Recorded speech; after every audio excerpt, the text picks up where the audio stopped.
Hello and welcome to a discussion of Frankenstein by Mary Shelley. This, I guess we'll consider it part of the literary side hustle.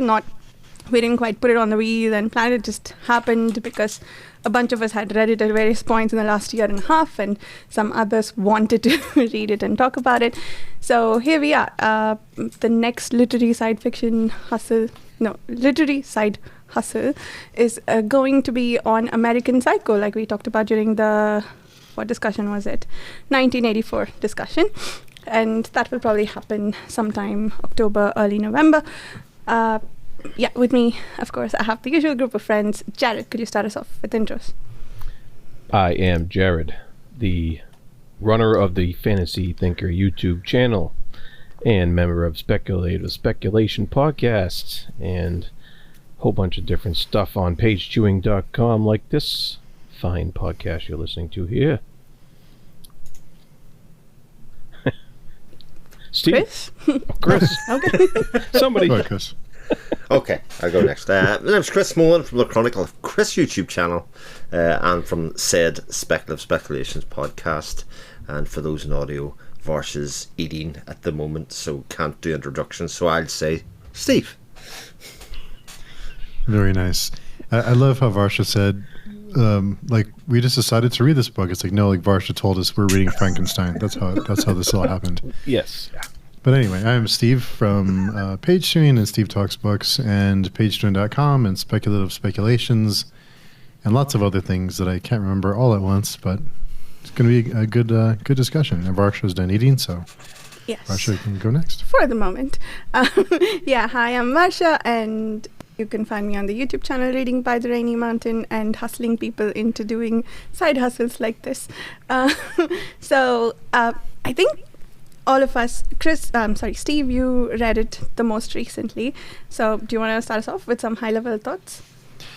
I don't know about high level, but Oh, okay. if you're looking for high level, you called the wrong person. But no, I think it was more interesting when I looked into Mary Shelley's own history. But I was surprised at all the questions this rose for me with the monster and Frankenstein.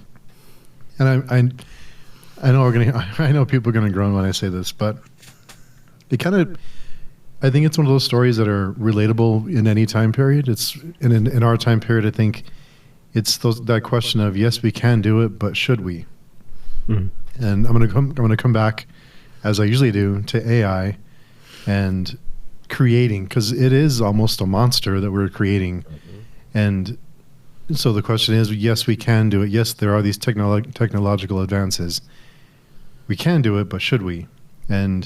And also with other advances in cloning and there's lots of other scientific discoveries. And is it better to not tempt fate, to push science to the limits and to evolve? I think some would say evolve and to advance and to progress as a civilization, or is it better to just remain as we are and take our subjective experiences and life lessons in on our own and leave it at that? So there's that. If we want to advance, we have to keep pushing ourselves further, but at what cost? And also there's a whole angle of playing God, of creating life, and you can also kind of view this as children too, because you're creating life, and because you can, should you? I mean, that's a question I think every parent's asked themselves at some point. But yeah, so I think there's lots of different angles you can come from this, and lots of different great kind of ways to process the story and what it all means, and relate it to current. It's a timeless story. Yeah, that's a great point. Yeah. And of all the things that you mentioned, the atomic bomb, I think, even more than AI, stood out to me, especially because of the remorse the creator has in what he created. I think Oppenheimer comes to mind. I don't know, that one I'm sort of aware of, but any other people who potentially worked on the atomic bomb who also felt regret after the fact. And there is that question too, just because you can, should you, with the atomic bomb as well. And I think it does have a lot of parallels to modern reality as well.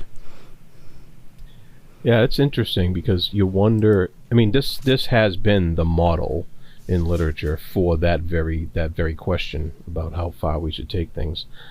And like anything written after this time that deals with the same subject always gets compared to Frankenstein, and but it makes you wonder what Mary Shelley saw in science, particularly, that made her put out this big warning of be careful what you create. At the time, because it's like 1833 or something like that. 1818, right?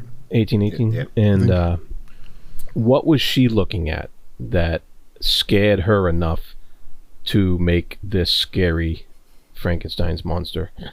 This Prometheus, and it wasn't the invention of electricity wasn't even really a thing yet. So what was the inventions? Was it better armaments? Was it, what was it that made her delve into this subject so good? I think it was during the scientific revolution. I think that's the time period that was written in. I'm not sure exactly what advances were being made, but it was during the time where they were making some advances in science and pushing the limits, looking to science more than our own subjective experiences. Mm-hmm. Yeah, there's some mention of Percy Shelley, their husband, playing with electricity in the formative years in the introduction of the book as well, and almost like that Columbia horror style of the glasses filling up with electricity, the kind of all of the kind of movement that creates. I think what's really interesting for me about the novel and when I read it is that somehow it's the common perception of the story has morphed from what it actually is.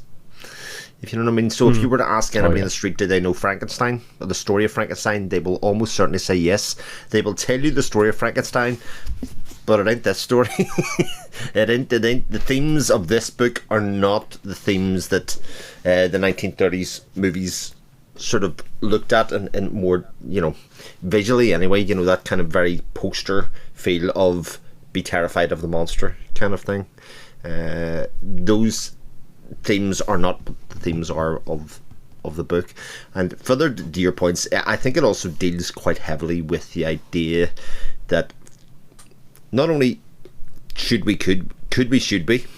but also when you do create, do you get the right to disavow yourself or separate yourself from the invention and not follow through with the consequences of your actions?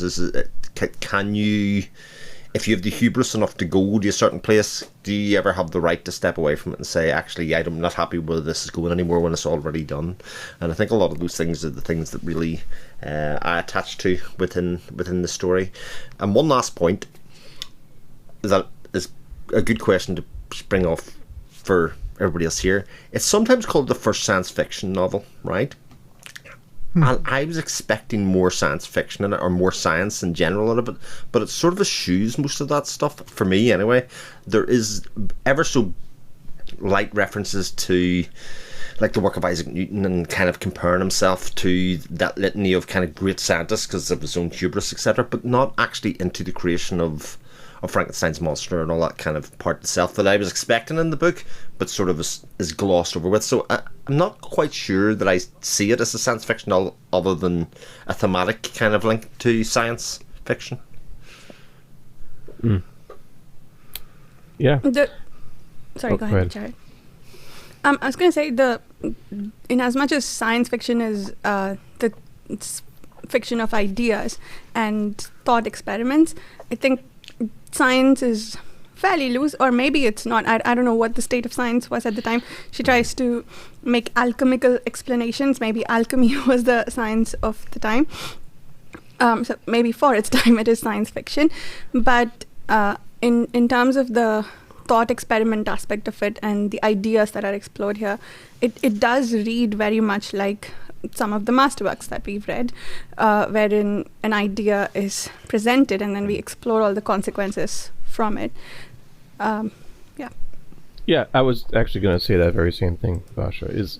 It's more about the idea that a man could use the concepts of science to create life and to create something that was above and beyond what was known in society at the time, and to advance the idea of what science can do,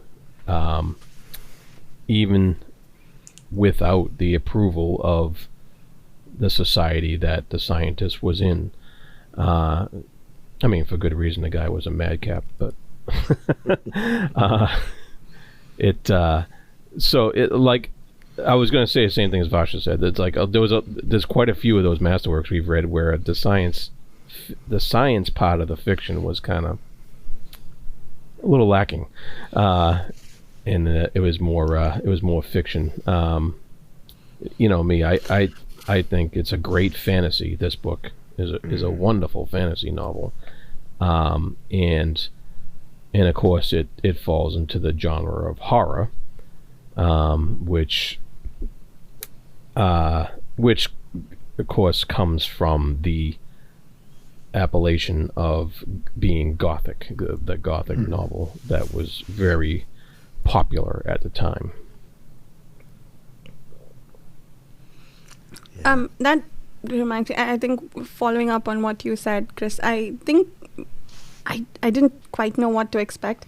I had heard it called the first science fiction novel, so I didn't think it would be primarily the horror that I think we've now come to believe that the story probably is. But yeah, I wasn't prepared for how deeply philosophical it was in many aspects. And yeah, we'll get to the parts about Frankenstein and the monster, but even in the beginning about how science should be done, and also the aspects of what defines a scientist's self-worth, like being able to do something with their life, the opening with the brother and what he is willing to put at stake to complete his mission, which we technically know nothing about, but we know that it's something that he's willing to put his life and the lives of several others at risk over.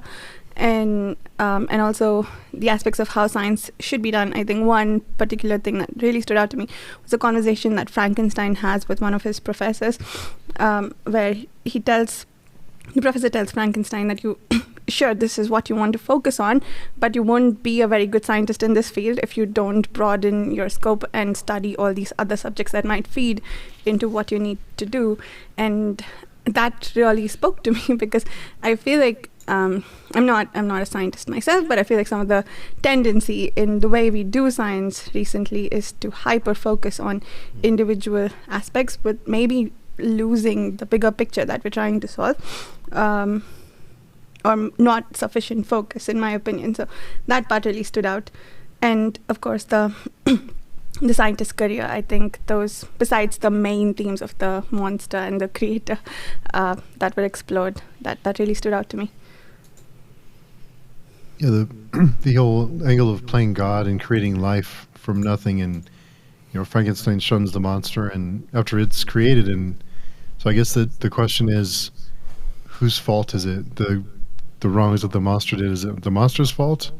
Is the monster a clean slate that's reacting from its experiences, or is it Victor Frankenstein's fault because he created the monster and he shunned it and he didn't take it in? He had a few chances to try to right his, I guess you could say, right his wrongs, and he didn't. So who's to blame? Is it everyone? Is it, I mean, you feel for the monster, but then you remember all the things he did. So it's, can't explain it all like that. Yeah. I think this, what it reminded me of the most of the parts with the monster and the evil that he did was Child of God, incidentally, which we also read for this podcast, because some of the themes there, I think, resonate here with the monster. It's essentially a very big child, and he was left out of the world to do what he could and to survive the best way he could, and he wanted affection any way he could get it, and this is what he resorted to. Yes, there is some personal responsibility involved there, but also it's the responsibility of the rest of the world to treat him right, or who didn't treat him right, which led to some of his actions. So I think there's definitely this element of shared responsibility that I think was also explored in Child of God, and that's what this most reminded me of. Yes, it's easy to hate the monster because he went around killing people, but what about the fact that he tried so hard to fit in before that and failed because nobody would, like the people he tried to save in that little hut when he was living there, they saw him and immediately judged him based on how he looked, and that was it. That was the extent of what they saw. So there is some shared culpability here, for sure. And I love how that was explored. Like, Shelley doesn't come out and tell us that this is how it is. She presents the points of view of the monster and then the points of view of Frankenstein. Neither of them is fully right or wrong. I think we are left to grapple with it, which I think is one of the wonderful things about this book. Yeah, and it's amazing how young she was when she wrote this, and how much of what we're talking about and the wisdom that she put into all those explorations of with the monster. It's people judging a book by its cover. Basically, they see the ugly monster, they react to the ugly monster, they treat it like an ugly monster, even though the monster hadn't yet done anything to be a monster. And it wasn't until they reacted to him in such a way that he actually became that monster. And so to have that depth of perception into character at this, I know it was a very young age. I don't remember the age at which she actually wrote it, but I know she was very young. And to have that kind of depth into character at such a young age, and to be able to bring together all the other themes that she brought to this book is simply incredible. I think it's one of my favorite books because of how subtle it is in all this exploration of what she does, and I'm always amazed by that. She was 18 Yeah, when she wrote Frankenstein. that sounds First crazy novel. to me. That's like my kids writing a novel like this. I can't even picture it. Yeah. But And I think it's even more amazing when you think about her mother died during childbirth, and her father didn't teach Mary Shelley how to read, or didn't give her she did receive an education, so she learned how to read and write on her own. Ah. So it makes it's even more amazing. at least they were a literary family. But what's really incredible about it is, as Steve alluded to at the very start, is how a lot of the ideas and themes and thoughts mirror her life story to that point, and her thinking and her relationships with adults, partners, people around her all the time. And it's all like baked into this novel in its own little small way, but told in a fantastical way, as you quite rightly said, Jared. Yeah, and to be able to transpose that life experience into a story in the manner that she did, in such a high level of metaphor, you know, in representation on that, in that way is incredible. And I think it's a part of the, you know, I don't know, but to me it's part of the reason why fantasy literature is so great, because you can do that. You can do that at that high level of metaphor and that high, you know, explain things about life without actually talking about real life events, but still in a way talking about real life events. And it's just this is a perfect example of the, like, one of the greatest ways to do that, and that's why I love it so much. And it's another good example, even though this kind of genre fiction is sort of derided a little bit. We have seen in the past two books that we've done, even alone, between 1984 and Frankenstein, two of the most incredibly written books, not in terms of just metaphor and prose, but in ideas and exploration of the humanity and kind of what we do now influencing our future, standing up and making choices for ourselves. Like, they're really, really strong advocacies for really taking responsibility for who you are and what you do and your role in society and all of that kind of stuff in ways that you know, I was going to say you don't see as much outside that genre, but certainly there are great examples within all literary fiction of exactly that those ideas.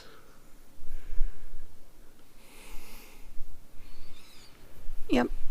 And again, I think with a lot of the masterworks that from the beginning of the 20th century and this one, it's amazing how relevant the themes are to today's times. Like, especially with, I think Steve talked about AI before, but in terms of not like it becoming a monster, but more the responsibility you have towards your creation, like you pointed out, Chris, I think there are several more modern pieces that explore your responsibility to your creations. Several books come to mind. Like, I think Lavi Tidar does that in several of his novels. Tchaikovsky did in a couple of his. And I think The Devil Delivered, that we just read for a discussion on Jared's channel today, that also goes into it. It is a very small part of that book, but it explores that. When you create something that is seemingly sentient, if it, say, passes the Turing test, do you not owe it the same respect you owe another human? I think the tendency that is explored typically is to not give it respect and make it prove that it is worthy of it, which is what the monster is put through here. So I think it also is relevant towards our responsibility to if and when AI is sentient, or anything that we create that is like us, like clones, for instance, the responsibility that we owe them, that is explored in more modern sci-fi, I think could also be taken as one of the things that are explored in this novel. Yeah, and a lack of responsibility that Dr. Frankenstein takes is the more horrific aspect of one of the more horrific aspects of the story itself, and how he twists his view on what the monster was, what he created, how he twisted in his own mind to make it this horrible thing that he should never have done. You know, he does a complete 180 compared to when he wanted to create it, and he was so mad about creating it, and doing it with without his under the through trickery, and then later being totally against what he did, and like you said, not taking responsibility. That is kind of the what a lot of people at the time were worried about with science, with electricity, with alchemy and stuff like that. At the time, people were really worried about that stuff, because it was new, it was different, it was unexplored, it was unknown, and only some of the top scientists in the world were playing with this stuff. And so that whole reflection of what it like a backlash to progress at the time, and that's pretty much what all the romantic literature, the Gothic romantic literature, was focused on at the time. That it's pretty much what horror grew out of, was that backlash to progress, to scientific progress specifically.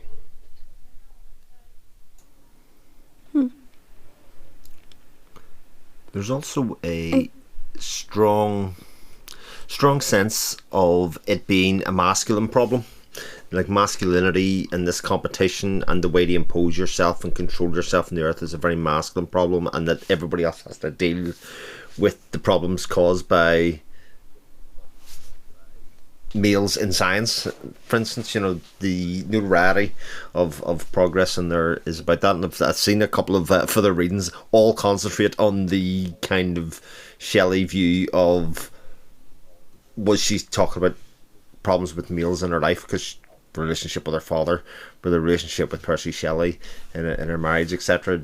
Was she already feeling trapped? Like, she was a young 18-year-old woman, but she had lived a lot of life, and a lot of things had happened to her by that stage of her life, and maybe it was just a vehicle to channel those emotions, even rather than a criticism, of the things that had happened to her.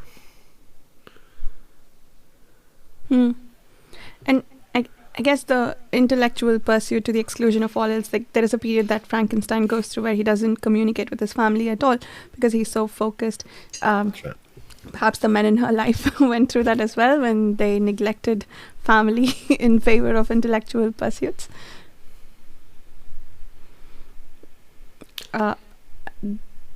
What was I going to say? Yeah, and the scene in which Frankenstein grapples with, or several scenes, I guess, the pages over which Frankenstein grapples with deciding whether to create a companion for his monster, like he begs him to do. I think, yeah, that goes through all the things that you might think of in that situation. Right, he has responsibility towards his creation, but also, although I don't think he ever deals with that, he doesn't actually acknowledge the fact that he has this responsibility. He only thinks of the responsibility he has to the world to not unleash these creations on them, but completely neglects the monster, his responsibility towards the monster. But those pages where he explores that option, I think were phenomenal. The other thing that really stood out to me in this book is the structure. That was one of my favorite things. The letter, the monster's narration within the journals, within the letters that are written to the sister. I think that was fantastic. And I don't know if that sort of structuring was common for the novels of that time, but it felt ingenious to me. I haven't read very many that have the story within story within story structure, and how it was done. Like, it's not the same kind of story within story. It's letters and then novel and narration. So yeah, it's a frame structure. That's what they call it, a framing narrative, and where you cap each end of the story with the beginning and end is one character's perspective, or one POV, or what have you. And then the as it goes on, it goes kind of in to the next part of the story, and usually it's just one thing, like you start off a story with, I heard a story once and I'm going to tell you about it, and here's what I was told, and then it goes to the character that's telling the story to this person who is telling you the story, so to speak. And then at the end of the story, it goes back to him and it says, and that's what I was told, and so on and so forth. But she's so much more subtle about it and uses it to such great effect that it stands above anything. It was a common device during the times, especially in the Gothic romantic literature genres at the time. But she uses it to such great effect that it's become synonymous with Frankenstein, specifically because you have that wonderful writing of that opening letter from what's his name, the guy. Yeah, interesting. I don't remember the the guy name who of had the the brother. sister. Yeah, and who's getting this. Walton, yeah, Robert Walton, and yeah, he's the one telling the story to his sister in the letters, and he's getting that from Victor, who then is getting some of the story from the monster himself in the center of the framing narrative, and then it goes back out to Victor, and then it goes back out to Walton in this beautiful structure that you'll find hard pressed to see anything replicated in such a wonderful manner as this novel. The other books do it, but it's amazing that nobody's really topped it since that. Maybe I just haven't read the right stuff, but It's incredible that its first few reviews didn't think it was very good. You know, it was released in 1818 or whatever it was. The initial response to it was like, no, not great. And actually, even after that fact, when people did say that it had merit and value, they started saying, well, obviously Percy wrote this. You know, this was Percy had a big influence on this. Yeah. It couldn't have come from her, and it took John Polidori, I did hear that, Lord Byron, yeah. etc. They actually speak up and say, no, that weekend in Vienna, which is dramatised in a Ken Russell movie called Gothic, if anybody ever wants to watch it. It's mental, but it's an interesting representation of the events of that weekend, of them writing their own ghost stories. Very interesting. Oh, so this was born out of an exercise to write ghost stories. Yes, so there were 4 people that went to Interesting. a house. It was in Vienna, I'm pretty sure it was. But John Polidori, Percy Shelley, Lord Byron, and Mary Shelley, and they kind of they wanted to basically set themselves a writing challenge, that they would all read a ghost story, and they pretty much all accepted that Shelley's Mary Shelley's was the best of the 4, and then Percy encouraged her to turn it into a full novel because she only had like 4 pages or something from the weekend. Interesting. I wonder what part of the story was that short story, because there are some pretty horrific parts where I keep coming back to this losing responsibility over what you create, because I'm so mad at Frankenstein. He created the monster, he woke up, and then he left, went back to his room and hid. And then the monster shows up at his window and looks in. That scene, if you weren't angry at Frankenstein for just leaving the guy alone, was horrifying. Where the monster peeks in at the window. So yeah, I suppose I can see some scenes that are horror. So I have a question for everyone. Oh boy. Should Frankenstein had created a partner for the monster at that point? It's the big philosophical question of the book, isn't it? Because in that case, you as the reader get to make a choice for Victor Frankenstein, if you know what I mean. You kind of make it a definite choice, because he basically is asking his inner self, but he's really asking the reader to say, should he?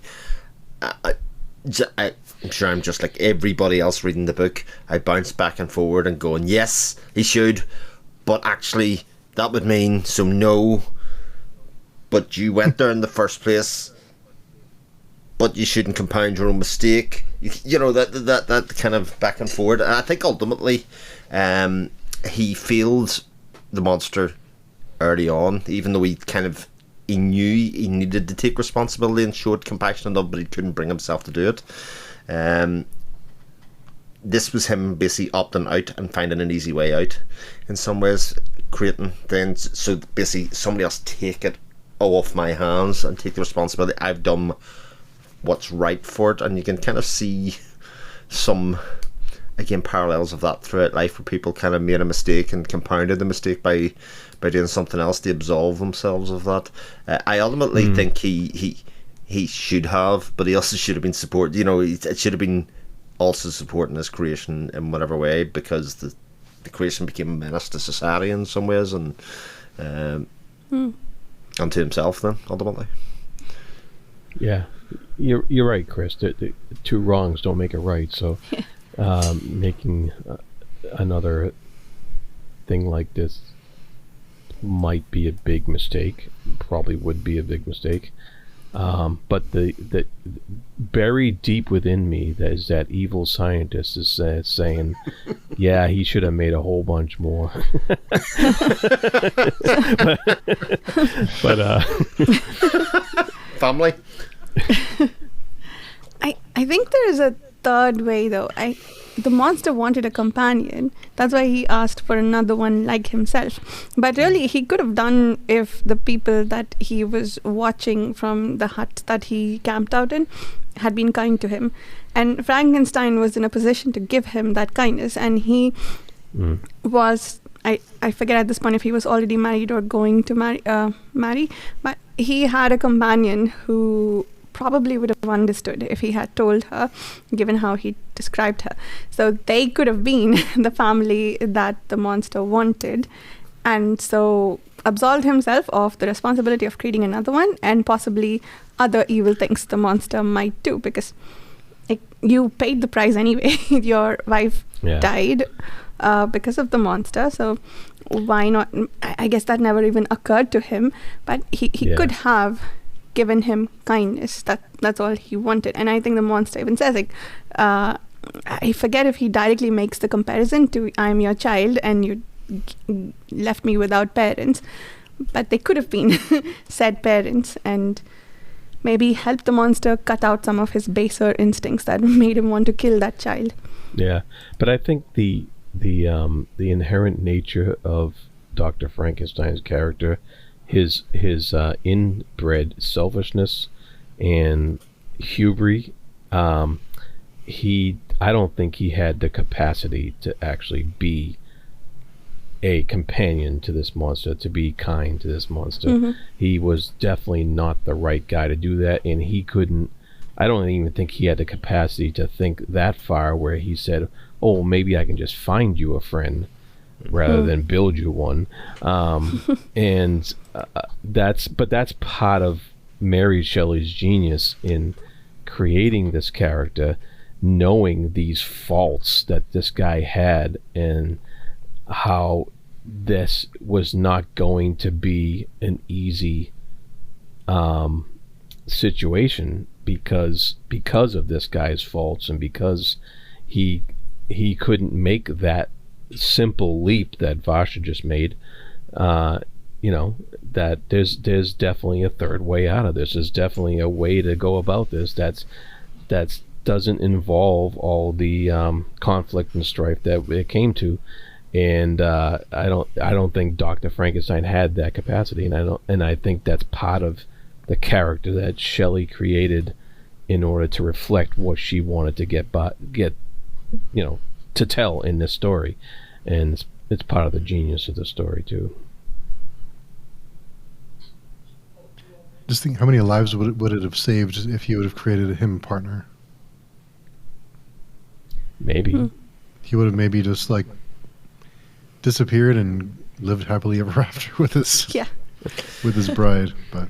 But I mean, it comes back to like, well, create us a whole town. The other big question then, as you just both sort of alluded to, is the fact, if those people had been nice to Frankenstein, would have everything have been different, or would have just have delayed the inevitable?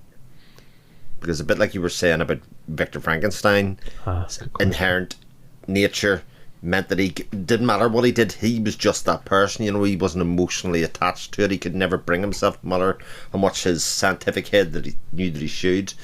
I think at the other end of it, the monster was born out of death. He was a thing that was dead and was very quick to return things to death when it didn't go right. It was almost as if the monster became indignant. I have made these changes, I am doing this, and people won't accept me for who I am, so I'm forced with no other choice than to exact revenge or murder or anything, when in much the same way he again had a choice, although being from a very childlike, he's very much a product of his experiences. But I think in its own right, that with the bride, no bride, I think the outcome is still the same because of the rest of humanity and how they see him and treat him. Yeah, he'd have to isolate him pretty deeply to not expose him to hate from everyone else. But on the other hand, what the monster was begging for is just a little bit of kindness, which no one has showed him yet. So maybe that would have been sufficient to cut out his baser instincts. Yeah, and that's interesting, Chris, that you bring that up, because I don't know if you saw Kenneth Branagh's Mary Shelley's Frankenstein, the movie, where he did kind of explore that. He explored giving him the companion and what the consequences of that would be, and it didn't work out so well. In that movie, which I thought was great at the time when I watched it. I've since watched it again, and you find a lot of flaws with it, but he tried to be faithful to the book up until that point where he did have him create the companion. But did the wife survive? And the friend? I don't remember. Can't remember either. I can't remember who killed who and who survived, and but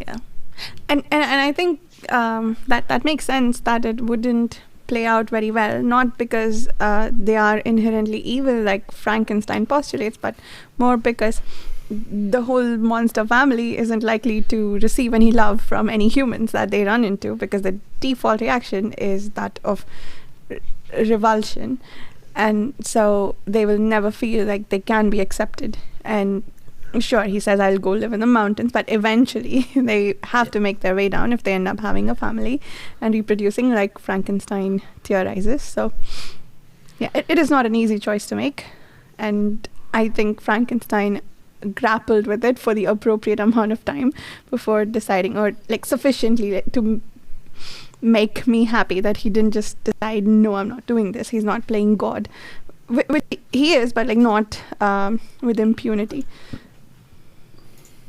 But if he's going to create the bride, couldn't he have made it so it's not possible for them to reproduce?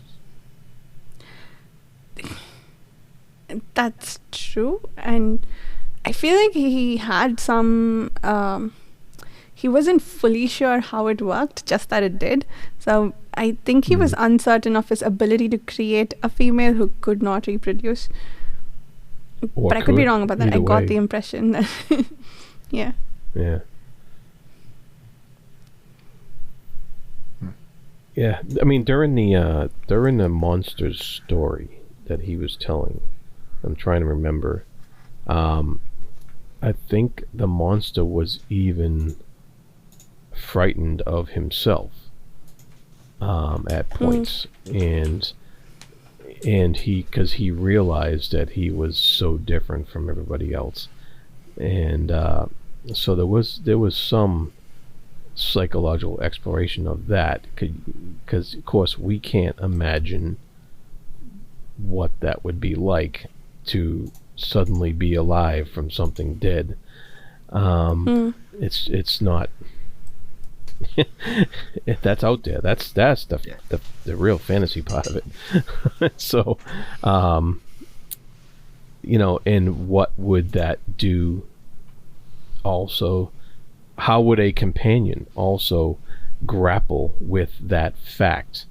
The monster took some time to grapple with that fact because he was childlike. He was reborn in a way, and he took time to grapple with that, and he got the reactions he did from the villagers and from the whoever else he encountered, and he spent a lot of time coming to terms with that, and if a companion was made, how would that go? Would the companion come to terms in the same way that he did, or would it be more of a visceral, immediate, violent reaction, or would it be, more confused? Would it be, there's a whole bunch of questions there that of course neither one of them probably considered, but I'm sure. I think Dr. Frankenstein might have had that on the back of his mind, and part of his refusal to do it, and so that's interesting concepts. One of those classic what if or if only things. If only this had happened, then this wouldn't have happened, or this would have happened. It's like the idea that I keep on thinking to myself. If only somebody gave me like £10,000, my money problems would be over the rest of my life. That kind of idea, when in actual fact, if somebody gave me £10,000 or dollars, I'd still have money problems in the future. That doesn't change the inherent more. Okay, 20,000, I need a lot more. a million, more whatever. But yeah, okay. But whatever that amount of money is, or if only I had, if only Everton won the league this year, I'd be happy for that year. That kind of if only. And I feel like a lot of that runs through this book as well. This kind of idea that everybody feels injustice or feels hard done by in some way, and it as a way to explain their actions. Mm-hmm. And that's how we meet him, right? In this sense of utter desperation and loss, where he's the ominous thread throughout that he has lost everything he has ever loved, and we just find out when that happens in the course of the telling of the story, but we know that something really bad happened because we found him in really desperate straits. I think that also lends itself to a lot of speculation about, like, if I had made a different decision here, if I had made a different decision there, maybe if I hadn't built the monster at all. Well, I think that's the point, though. The building of the monster is the only free choice without consequence or without kind of predated or predication in the thing, because as soon as that monster was created, there was a sequence of events then set off that kind of led to the events that came afterwards, and it was just that, again, that very first idea, like the creation of the atom bomb, like the creation of anything like that, you know, those kind of systems or otherwise, you know, once the cat's out of the bag, you can't stop it. Yeah, you can't just wash your hands and go hide in your hostel room. I think, Varsha, to your point about no one gave him kindness, couldn't he have somewhere along the way given him kindness and maybe turned this all around? And I guess you have the whole nature versus nurture debate too, because it was the monster a clean slate when he was created, or was he did he have some preconceptions? Because he did have to learn hot and cold, and you know, so he seems like he was like a blank slate, and he was a product of the way that he was being treated. So it's really sad. It's a sad story. Yeah, it really is. That, I mean, the monster didn't wake up and say, "I need to kill it." It's like, it wasn't a zombie. It lived in society. It hid from society, but it and I think it didn't even kill the girl willfully, right? She just refused to give him something, and he tried to take it from her, and he was stronger than he thought, and she died. So, and once he saw the damage that could do and how he could use it to hurt people when they refuse to give him things, like any child who learns to throw tantrums to get what it wants, he started threatening to kill people in exchange for some kindness. So it wasn't its default instinct to go murder, which, yes, I do believe that Frankenstein could potentially have turned things around quite a lot if he hadn't run from there, or after the fact listened to the monster and given him some damn kindness. I think Varsha self-identifies with these experiences too much. The tantrums, if only I had got a bit of kindness. I need to kill.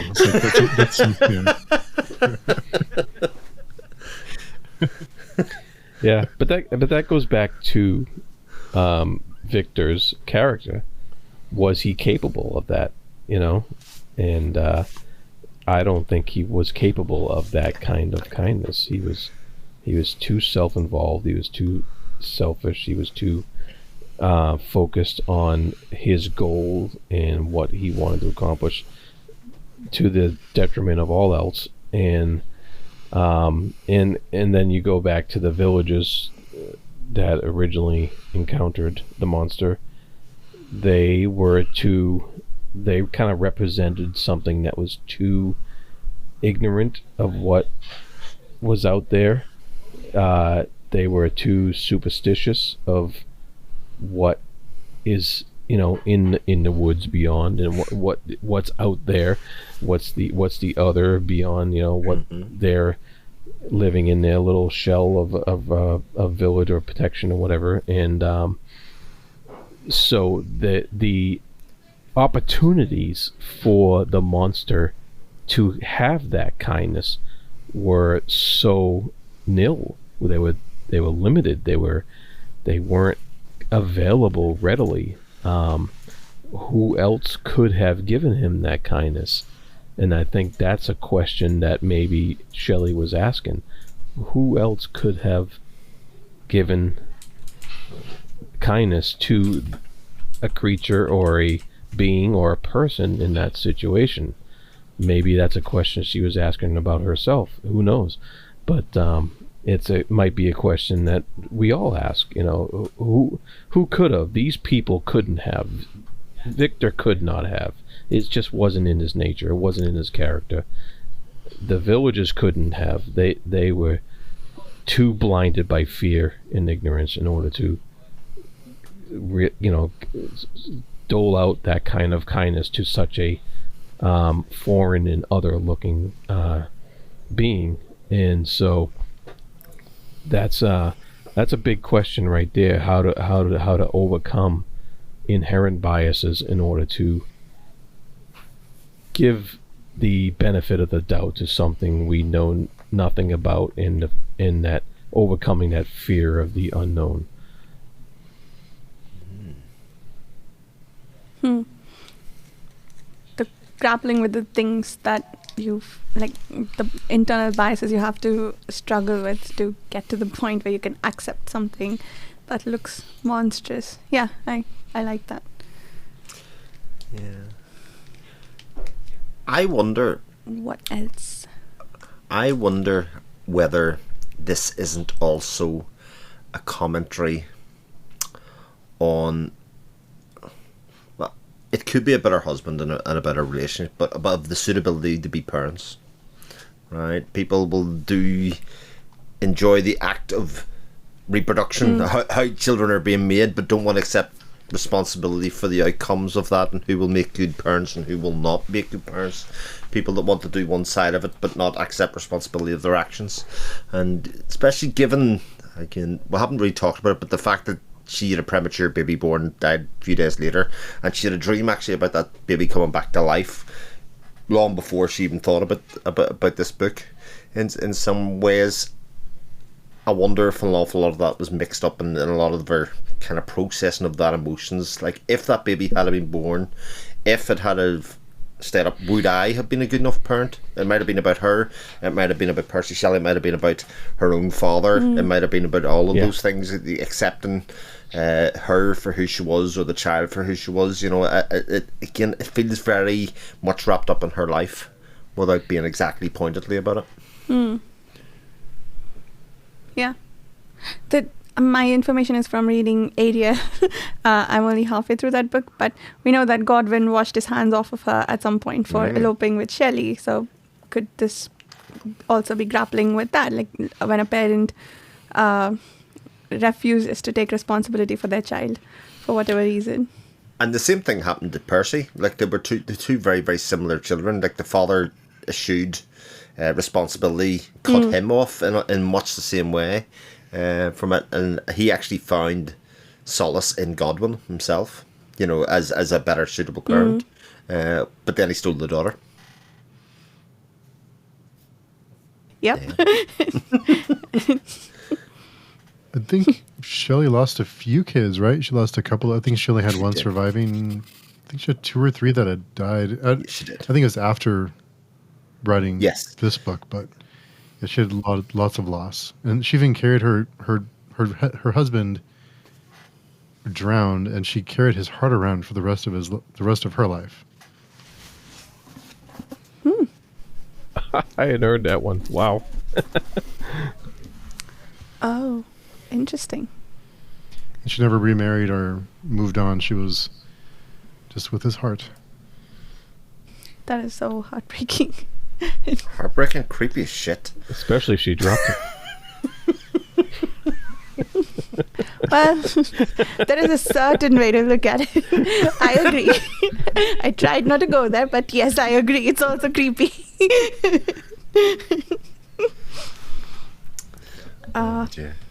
Yeah. I love the descriptions of the landscape in this one, with Switzerland and the mountains, where there's some lakes, and also the northern regions close to the pole. I did wonder how like, did she repeat descriptions that she had read, or had she actually traveled there or close to those regions to be able to write those descriptions? That's where it started. Well, wasn't there a it's around retreat Vienna. in Yeah, Swiss? that was it. It's Switzerland. Mightn't have been Oh. Vienna, but it was definitely around that area. And they stayed in a big manor with a lake out the front, and you know, it was a very, very beautiful part of the world. But there's no doubt, Varsha, you're right. The atmosphere that's generated, even between that, and then even in the bits in the woods and the forest, that very gothic, overbearing nature of it just kind of it creeps off the page, doesn't it? It's almost like we're talking about a monster, but all of the atmosphere and the creepiness is actually contained within the environment as much as the people. Yeah. Yep. And I guess the vast emptiness of the North Pole, where they're chasing the monster, I think that was captured brilliantly. Yeah, the isolation was. Yeah. I just thought of another thing that I think, the nice thing about a lot of these science fiction, if you want to call them that, books, is the number of themes or ideas that are woven in. Like, there was the brief section where someone is put on trial for killing the child, the nanny, right, the governess or whatever, and she's killed on very little evidence. She's very little, maybe it's damning evidence, but the judicial system doesn't try very hard to not kill her, right? Like, how easy it is to falsely accuse someone of a crime and then put them to death over it. That tiny exploration there also, I thought, was brilliant. Justine. Lockett. Yes. Justine, yeah. Mm-hmm. Yeah. The monster put it in her pocket, right? And did he intend to have her be taken responsible for the crime? Okay. Punishing Frankenstein. Makes sense. But yeah, I think she has a conversation with Frankenstein's father, who wants to try and free her, and is like, I believe in the law and you will be released, and then she's not. And that's that.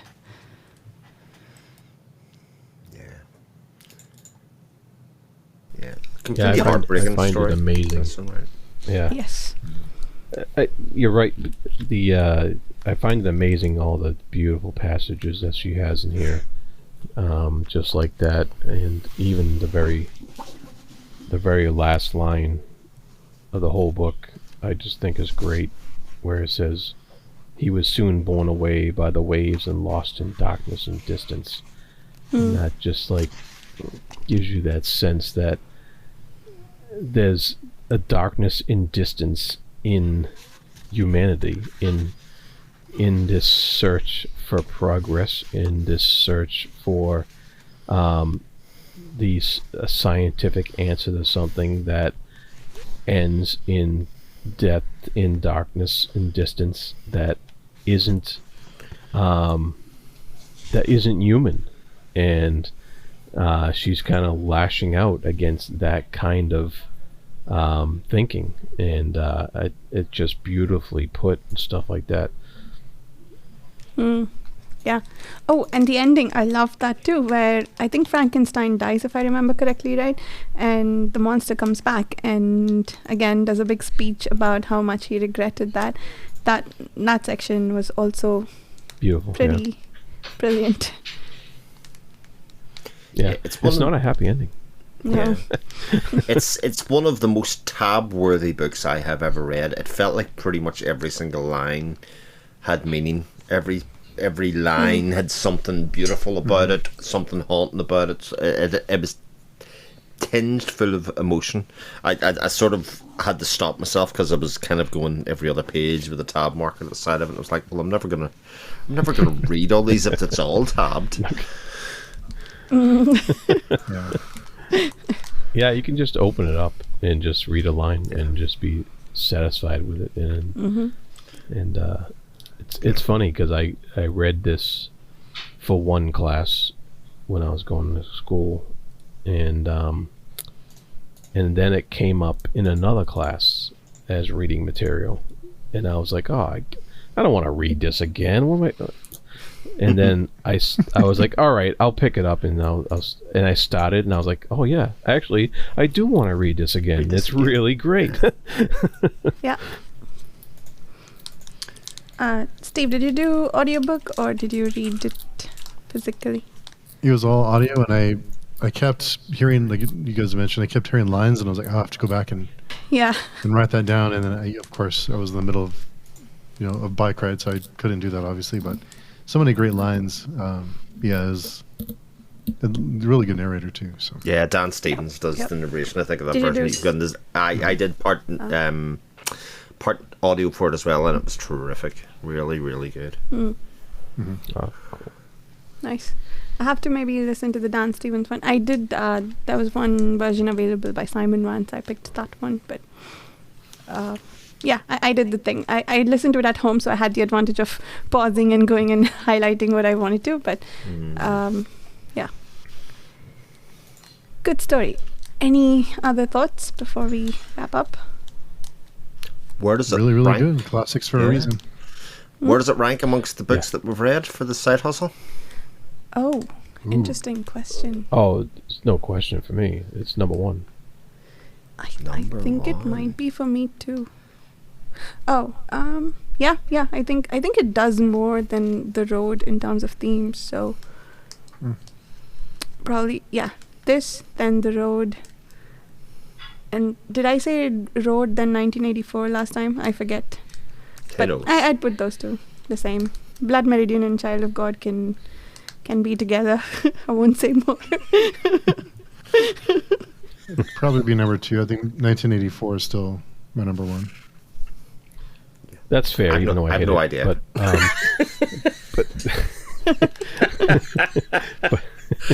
good answer. Great books. But this book is in my top 10 of all time. I love this book. I just absolutely love it. Nice. It's brilliant. It really is. What's the thing, Jared, you would say is the aspect of it that most made you want to put it in the top 10 list? Well, all the things we've been talking about, and I think it's the seminal work of its time, and I think it's a work that influenced just about everything that we read today. People call it a horror story, and it's certainly influenced a lot of horror stories in its time, but I look at it and I think it's so much more than that. The horror aspects of it are horror because of the nature of the actual story itself, because of the horror of humanity and how one man's driven obsession can be so affect himself and the people around him and his creation in itself. So I think it's a little unfair to just call it a horror story and leave it at that. It's so much more, and I think it's very influential, not also on the fantastical. Every fantastic creature that's been made afterwards, whether it's Dr. Jekyll and Mr. Hyde and so on and so forth on up, can trace its roots back to this.